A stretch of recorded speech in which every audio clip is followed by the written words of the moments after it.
या रेस्टॉरंटचं उद्घाटन प्रसिद्ध डॉक्टर उमेश देसाई व त्यांच्या सौभाग्यवती श्वेता देसाई यांच्या हस्ते झालं।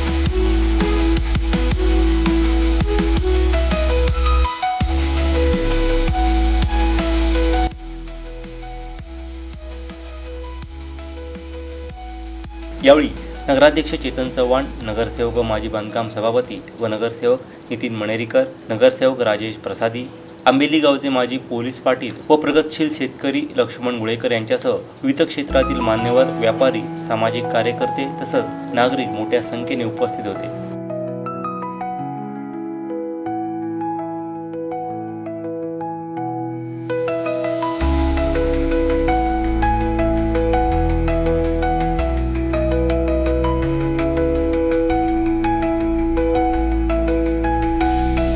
स्पाइस जंक्शन अँड मंजिनीज हे रेस्टॉरंट अत्यंत आकर्षक आणि आधुनिक पद्धतीने सजवण्यात आलं असून येथे आरामदायी आणि लक्झरियस वातावरण निर्माण करण्यात आलं आहे। संपूर्ण वातानुकूलित व्यवस्था, प्रशस्त आणि आरामशीर बैठक व्यवस्था, आकर्षक इंटिरियर डिझाईन, प्रसन्न वातावरण तसंच कुटुंबियांसाठी स्वतंत्र बैठक व्यवस्था यामुळे ग्राहकांना पंचतारांकित हॉटेलचा अनुभव घेता येणार आहे। दोडामार्ग सारख्या शहरात अशा प्रकारचं सुसज्ज फॅमिली रेस्टॉरंट प्रथमच सुरू झाल्यानं सर्वसामान्यांपासून ते VIP ग्राहकांपर्यंत सर्वांना अपेक्षित दर्जाची सेवा येथे मिळणार आहे। या रेस्टॉरंटमध्ये शाकाहारी व मांसाहारी पदार्थांसह Chinese, tandoor, biryani, fast food, ice cream तसंच विविध प्रकारचे केक एकाच ठिकाणी उपलब्ध करून देण्यात आले आहे। विशेष म्हणजे प्रसिद्ध मंजिनीजचे ताजे व आकर्षक तिकीट उपलब्ध असणार असल्यानं वाढदिवस समारंभ किंवा खास प्रसंगासाठी ग्राहकांना उत्कृष्ट पर्याय उपलब्ध झाला आहे। त्याशिवाय वाढदिवस, दान समारंभ, गेट टुगेदर किंवा कौटुंबिक कार्यक्रमासाठी येथे सुंदर गार्डन हॉलची सुविधा मोफत उपलब्ध करून देण्यात येणार आहे। त्यामुळे दोडामार्ग शहरवासी व तालुक्यातील नागरिकांना कमी बजेटमध्ये लक्झरी सेलिब्रेशन करण्यासाठी हक्काचं ठिकाण उपलब्ध झालं आहे।